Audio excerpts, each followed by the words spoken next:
He was badly beaten by the police department.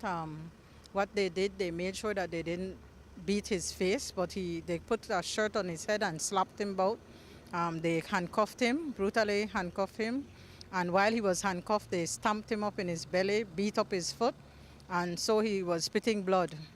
I had asked Officer Williams, first they took me on a wild goose chase to find my son. I went to Raccoon Street. They said he wasn't there.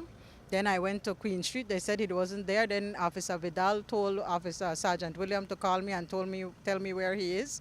I went to the Raccoon Street Police Station where I asked to see him. Then he made me see him. That was a wrong one. I told them that he need to go to the hospital because he's complaining of pain. They ignored me.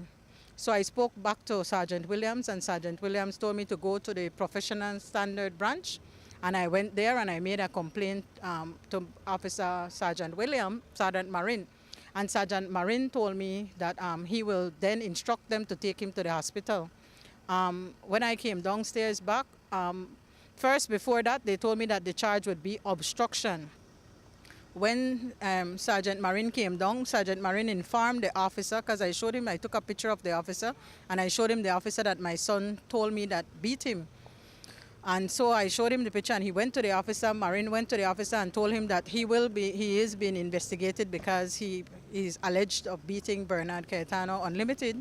And then the officer then said that the charge is now assault, aggravated, resisting arrest, and a whole heap of things. Then liar O.J. Errington showed up, and he interviewed them, and he was telling them what was happening, have they arrested Unlimited, and then they gave him another set of charges that they will be leveled against Unlimited now. And also he insisted that they bring him to the hospital, and so at 4:30 this evening, after 4 hours and a half, Unlimited was brought to the hospital. He's spitting blood. He's in bad pain in the lower abdomen, and his feet, he cannot walk well. So he was badly beaten.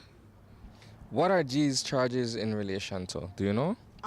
Well, I get to understand that there was a young man that made threat against the US GSU.